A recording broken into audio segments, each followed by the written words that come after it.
much for letting me come out, Matt. I was kind of wondering.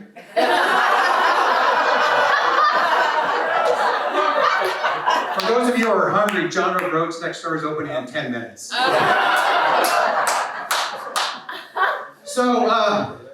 So Candy has 2 boys. I have 3 girls. Very lucky. 3 girls. 3 girls adopted from China. Yes. Well, thank you. You won't be applauding when you hear the rest. So, when they were little, it was great. Like, we'd go places, and I'd be, oh, actually, one of them happens to be right there. So, we'd go places, and I'd be holding them, and people would grab their teeth. We had a favorite bakery we go to, and the owner of the bakery would say, "Oh, you're so lucky you have these cute little China dolls. Oh my God. You're so lucky." And then 2 things screwed the whole thing up. One, they got older. Second is Woody Allen.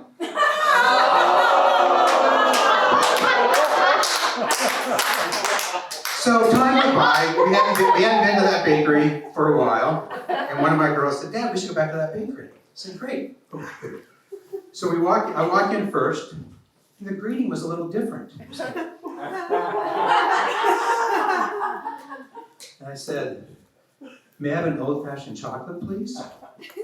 She goes, under her breath, "Old-fashioned chocolate for the old pervert." And then my daughter goes up, she's not very subtle, she starts going like this. And look at there's a human trafficking poster on the wall. And then she said to my daughter, "Oh, would you like a bear claw, dear?" Because you have to claw your way out of a bad situation. "We have a special deal on these 911 cookies." So we walked out, and I said, "We have to move. We have to move. That's it."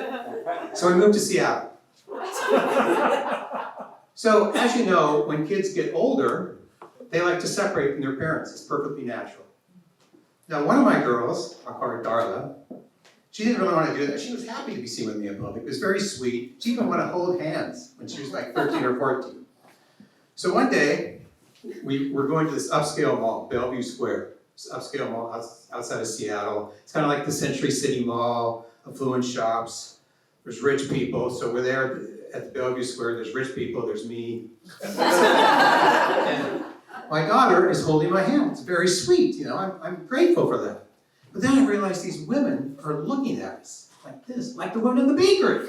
And then they take their phones out and they start to film us. And I'm thinking, I'm gonna be in the human trafficking poster. So my daughter says, "Dad," totally oblivious to the whole thing, "Dad, I need some underwear. Let's go into Victoria's Secret." Oh my God. I don't want to go into Victoria's Secret. So I say to her, "Tell you what, honey, why don't you go in by yourself?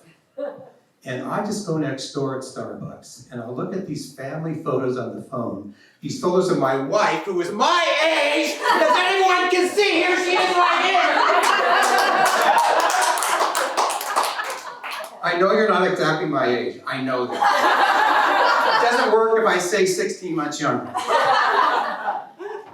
So, when you're the father of Asian kids, you get some comments that are unexpected, let me put it that way. So, a couple years ago, we went on a family vacation to Hawaii. And Darla and I took surfing lessons. And there was at one point where I was off to the side with the surfing instructor, a nice young woman from Peru. And we're just talking, and the other students were getting ready to ride away, but I could tell the instructor was kind of confused about what my relationship was with my daughter. Like, who is this person? And I said, "Oh, she's adopted from China." And I swear to God, this is what she said. "Does she know?"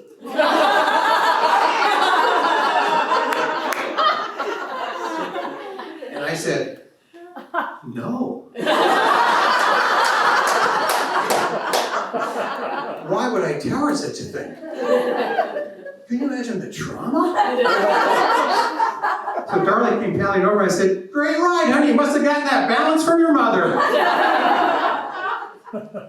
So when you adopt kids from a foreign country, you feel an obligation to help them feel proud of their country, help them feel tied to it, feel proud of their heritage. So with Asian kids, like you read kids' books that are set in China, you get a lot of Chinese food, you give them Chinese clothing, you have a map on the wall with pins where they're from China, celebrate Chinese New Year, you do all those things so they really feel tied to their home country. You know what? They don't give a rat's ass. We could have put them in leader holes and then tell them they were from Switzerland for all they care. You know where they wanted to be from? They wanted to be from wherever mermaids are from. Hey, we're going to read the children's book about the little queen in China. I want to watch the Little Mermaid! Now there is one thing. There is one thing that we still celebrate, and that is Chinese New Year. We have a celebration every year. The girls always look forward to it. Very solemn. But you know, the thing that they like most about it is we always order in pizza. Thank you very much.